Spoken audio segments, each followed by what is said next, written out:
A metal wire of uniform mass density having length इतना and mass m।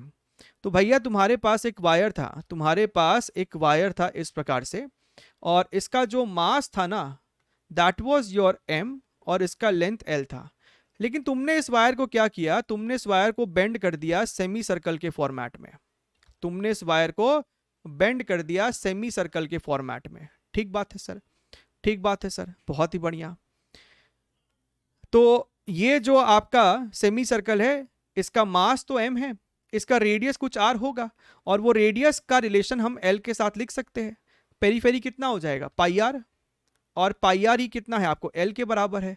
यानी कि sir हम आगे चल के आर को एल बाई पाई से रिप्लेस करेंगे, करना ही पड़ेगा, क्योंकि आपके आंसर में कहीं पे भी कोई आर तो है ही नहीं।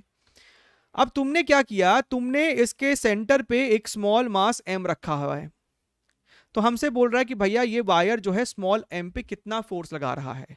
तो this is a simple question of your integration, right. आप यहाँ पे थीटा पे जाके डी थीटा का एक एलिमेंट उठाते हैं, ध्यान से देखिएगा एकदम। आप यहाँ पे थीटा पे जाके डी थीटा सबटेंडिंग ये एक छोटा सा एलिमेंट उठाए। ये जो एलिमेंट है इसका एक डीएम मास होगा।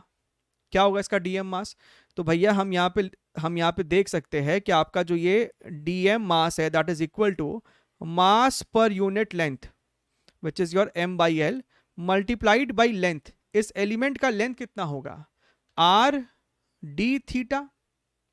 ठीक बात है सर।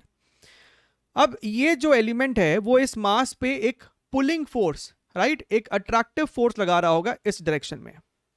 तो सर ये एक छोटा सा df फोर्स यहां पे लगाया।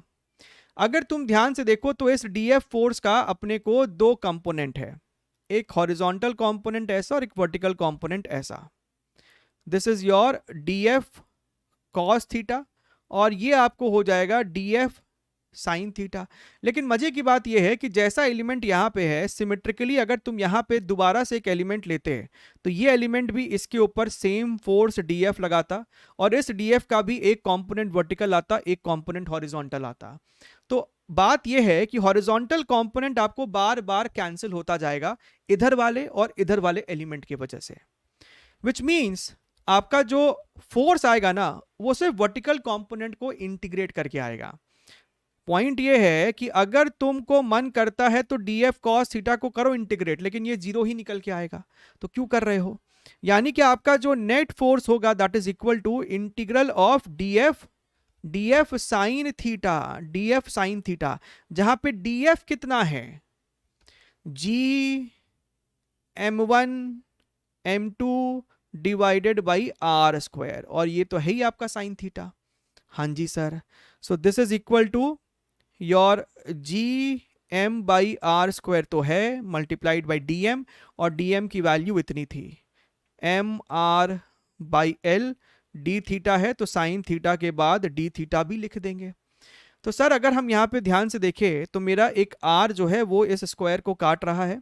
आप लिमिट के बाहर जी एम एम को तो ले ही जाए, डिनोमिनेटर में आपके पास आर इंटू एल है, इंटीग्रल में आपके पास साइन थीटा डी थीटा है, लिमिट तुमको लगाना पड़ेगा 0 से पाई, तब जाके तुम्हारा पूरा का पूरा सेमी सर्कल कवर होता। साइन थीटा का integration cos minus cos theta, तुम लिमिट लगाते ना तो ये तुमको ओवरऑल चीज ये पूरी 2 निकल के आएगी, करके देख लेना कोई दिक्कत नहीं है।